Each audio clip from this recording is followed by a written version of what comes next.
Okay. Hi, how are you I'm tonight? good, Rhonda. How are you? It's good. I'm good. I'm Rhonda Lee, and I work for Department of Rehabilitation, and I want to do an interview about Okay. your role as a counselor or case manager. Okay. And so, can you tell me a little bit about your job? Yes, my name is Kay Price, and I've been a school counselor, case manager for about 19, 20 years now, and I'm currently working at Haskell Public Schools. Okay, great. Well, what I want to do is I have 10 questions I want to ask you, and we'll spend about 2 minutes each on Okay. a question because we want to do a 20-minute interview for my class assignment, if that's okay. Sure. So we'll start a 2-minute timer, and I'll ask you your first question. Okay. Okay. I'm sorry, I think my timer started without me. Let's try that again. Okay. The first question is, would you prefer working in a mental health agency as opposed to working in the school system? And you can elaborate why if you Okay. Well, I probably have to say no at this time because that's my history and my experience has been as a school counselor in a public school. So I've really enjoyed that. I've enjoyed my job. I enjoy working with students and watching them grow. I enjoy being part of the school team. Well, that involves teachers, parents, administrators, and students. And I really enjoy that part, being able to be part of the team. I don't think that I would enjoy billing Sooner Care or insurance. Oh, that's a good point. Yeah, that I know that they have to do a lot of that. Okay. So I would have to say my choice would be school counseling. Okay. Because I feel very confident in that. Well, and knowing you personally, I know how much you love kids. Yeah. And with a mental health agency, you would have to counsel probably more adults Right. than kids. So I think you would prefer that. Right. The second question I have is, what are some of the personal benefits you recognize just in being a counselor? Well, I think it's very rewarding and very satisfying to know that you've made a difference in a child's life. It's rewarding helping students grow in their self-confidence and their academic skills, and just building relationships with others, part of their families. They rely on you some, and so I enjoy that, being able to be a helper and watching the whole dynamics of the family, and as a team member, helping them grow academically and social, emotional, and every way. Okay. I was curious though, being a counselor, is it easy to observe people even within your own family and think, oh, they need to Sure. do Sure, but you try to distance yourself from that. Right. But yes, definitely, you're more aware. Yeah, I would imagine so, because I'm not a counselor yet, and I still self-diagnose and diagnose everybody else with mental illness. Yeah. All right. My third question, in your opinion, do you think a person who chooses counseling as a profession should have specific personality traits, and if so, what are they? Yes, I definitely think that certain personality traits would be helpful in being a counselor. One is empathy. I think that's very important. Being an active listener is very important. Having patience, because nothing gets better overnight. It's a process. So having patience, interpersonal skills, such as active listening, those are all very important, I think. And probably life experience kind of I think some people go into counseling because of the experiences they've had in their own lives. Sure. Do you agree? Or I think so, but you've got to learn to separate that. Okay. You've got to learn to separate that from the students or the people that you're working with, and not bring in your personal. You're going to have feelings and emotions, and you can't get away from that. But at the same time, you need to separate those from with what you're dealing with that certain client or student. Okay. So, do you believe counselors are adequately compensated for the services they provide, and what do you recommend as a solution if the answer is no? Well, I think public school in general is not adequately funded or supported like it should be, especially in Oklahoma. Mm-hmm. And it's been that way for a while.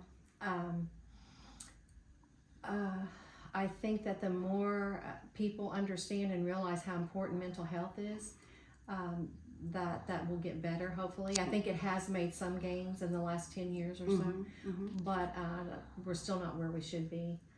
And I think probably the best way to handle that is to try to educate parents, try to educate the public as much as possible, and then also call your elected officials and let them know what your concerns are. We do that a lot. So, Okay.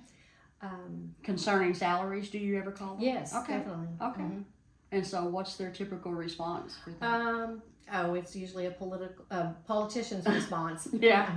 Oh, we don't have the we're, money? We're working on it. Oh. So, but I think that education in general is kind of gets a bum rap in Oklahoma. But hopefully that'll get better. And my salary as a school counselor was, or is the same as a classroom teacher's, plus I get a stipend. And that's different from every district. Every district has a different, but I got a stipend on top of my teacher's salary. Okay. Well, that's good to know that you got a little extra. Yeah. There's an ant crawling on our interview paper. How long did it take you to finish college, from start to finish? And were there interruptions in your college goals?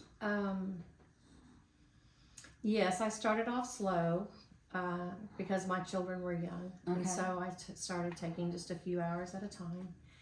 And it actually took me about 5 years for my undergraduate because I was working full time and raising 2 kiddos at home. So it took me 5 years, and then I immediately started working on my master's degree when I graduated with my undergraduate degree. So that took me 2 more years. Okay. And then for my counseling degree, it was another 2 years. So I would say probably 9 years. Oh, wow. It took me to get where I am today. Okay. I started college when I was 38 and I'm 67, so it's been a longer process for me. Well, but I'm going to finish this time. And that's something no one will ever take away from That's you. true. So that's great that you're... It's exciting and difficult at the same time. I mean, I come home just stressed out to the max most days when I'm doing schoolwork, and just it's hard to keep up. It is hard, but it's worthwhile. Yeah, I think so too. I'm excited about it. Have you considered advancing your education, like going for your PhD? Or I have thought about a doctoral program, and I've inquired into a few, but it's so cost restrictive right now. It's so expensive to do that I'm still trying to weigh the pros and cons of it. So if I wanted to go into the private practice, and I would be more inclined to do that. But at this age, I'm just not sure yet. Right. But okay, so my theory about age is if you're able to do it, do it. Because next year you may not be as healthy as you are. That's true. And that was kind of my driving point when I enrolled in college and went back to work after 23 years.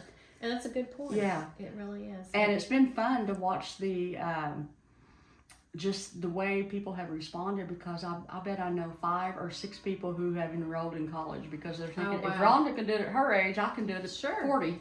Sure. So it's been fun. And then our niece was telling me yesterday that 2 of her kids are going back for their masters. That's awesome. So I love it. That is awesome.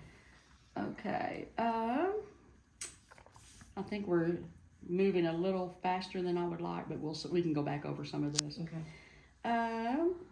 How would you advise someone who was considering a counseling job? I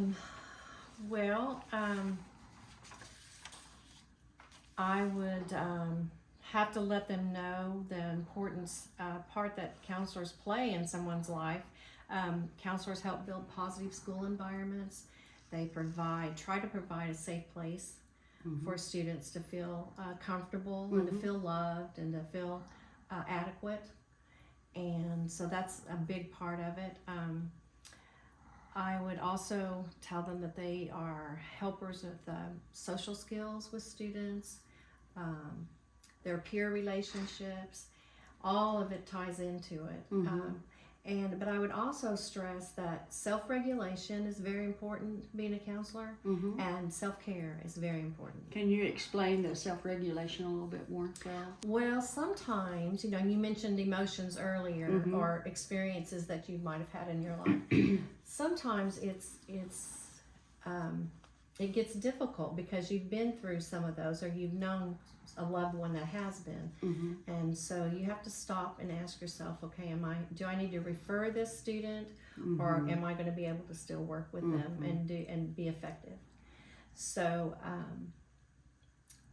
that's probably what I would, as far as I just had my brain just stopped working. Okay. But I would also tell them that the self-care is really important too, that you have to learn to leave it at school, or you have to learn to leave it at the office. And that was very difficult for me in the beginning, because I would worry about them because I knew what the situation was at home. And always be ready to refer and to call DHS. Okay. Yeah. Okay. Those are all. Now, what kind of self-care do you do other than that? I mean, Well, it can be stressful. It can be very stressful. And so you just have to learn the different outlets that you might enjoy, like walking, or just, I know I totally disengage by reading a good book. okay.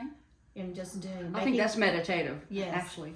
Just making time for yourself to do the things that you enjoy doing that bring you peace. Okay. Yeah. Okay. Listening to music, all of those things. It's not really hard, but you just have to stop and ask yourself. Because if you can't do that, then you're not going to be helpful. Okay. I want to elaborate a little bit more on that, but in your school system, is there a support group there for the counselors? Is there someone that you all can... No, that's a very good question. There's not, but each school, when I was in the Muskogee district, each school, and even at high school, each building has their own counselor. So we would meet at least once a month, but if we had a problem, or we were feeling anxious, or we just needed to vent sometimes, we would call upon each other. Oh, that's great. And that was really helpful.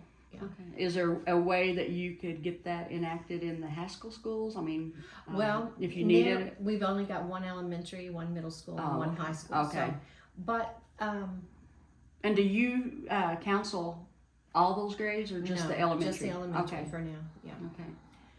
Well, elementary and middle school. I help there too. But yeah, we just relied a lot on each other. And being able to meet once a month, we go have lunch together. Yeah. And we found out that we all had the same problems, the same things going on. So that really helped too. Just having that support. Right. Okay. And they were very supportive. Okay. So the next question is, how would you explain the symptoms of mental illness to a minor? I would, depending on the age of the child and their developmental, but I would probably explain to them that our bodies sometimes, we get sick, or we have illnesses, or we have diseases, and that we need help from our doctors to help us overcome those. And just like our physical bodies, sometimes our minds and our brains have problems as well. I love that. Many as straightforward as you can be, and simplistic as you can be. And then of course answer any questions that they might have. But are there symptoms that you advise your students or your clients to look out for in themselves ever? Like depression? Triggers, after they've already been diagnosed maybe with or just to prevent any further issues with their mental health? I mean, is there... Well, I think positive thinking is always important, and to always think of the good and try to ignore the bad.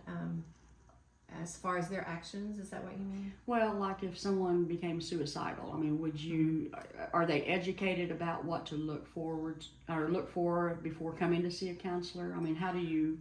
Well... I mean, do they normally just arrive in your office already in that place? If you don't have a relationship with them already, usually not. Okay. But you find out through other students, or you find out from parents. But usually the parents are the last to know. I mean, the first thing you want to do is contact parents and let them know what's going on. And then in the course of counseling, you try to help them learn you know, when they're depressed or, Okay, you know, that's- what yeah. to do, and you give them resources. Okay. You know, I've given them my name and number many So times. your counseling involves education about mental Yes, health. Oh, great. yes, Okay, that's yes. what I was wondering. Yes, very Okay. much. Okay. If you felt ill-equipped to assist a client, how would you explain to them? I think that would be difficult. It would be, but I think that honesty is your best policy, and I would definitely try to explain to them why I felt like I, Mm-hmm. you know, especially if I already had, depending on where you are in the relationship and the counseling. Mm-hmm. But I would explain to them that I feel like I have another person in mind that might be able to help them more than Mhm. myself because of whatever Mhm. reason. And then I would refer them to another counselor. Okay. Okay. Would you try to go outside your agency? And, Sure. Okay. Mhm. You wouldn't stay within the same agency and just do something like a co-worker, refer them to them? No, I would refer outside. Okay. Yeah. Okay. Because it wouldn't be practical to refer them to another counselor in another school. Okay. Not that they wouldn't do a good job, but just it wouldn't be practical because usually elementary they can't drive, they can't get there, Right, you know. right. So I would involve the parents, Okay. and then I would let the parents take them to Okay. whoever I referred them to. Do you feel counselors earn the respect they deserve from other professionals? I think that's getting better also, Okay. along with the pay. I think that's getting better. I think that counselors within the counseling group, other counselors definitely are very respectful and they understand because they're where you are. And I think teachers recognize it too because Okay. teachers really appreciate the help. Mm-hmm. Especially, I bet, with unruly students. And, Sure. yeah. Do you get a lot Behavior of those problems, referrals? Yes. Behavior. That's a big thing in school. Okay. What was the question again? Do Sorry. you feel like counselors get the respect from other respect. professionals? I think so. I think we're headed in that direction Mhm. because I think there's more education out there, and that people are starting to realize just how important mental health is, Okay. and it touches every aspect of our lives. It does, yeah. So I think that we're learning that, and I Okay. think that it's getting better. Personally, I've never had anyone be disrespectful to me in that role, Mm-hmm. or I've never felt disrespected. Mm-hmm. So I'd have to say yes. Okay, great. Okay, I think this concludes our interview. I think it's been a great interview, actually. Well, And thank you. I enjoyed it. thank you. It's kind of And thank you for participating in it. Yeah. Do you have anything you want to add in closing, or you think we covered I enough? think we covered a lot. Okay, well, Yeah. thank you so much. You're It was welcome. nice being with you. Yeah. Bye.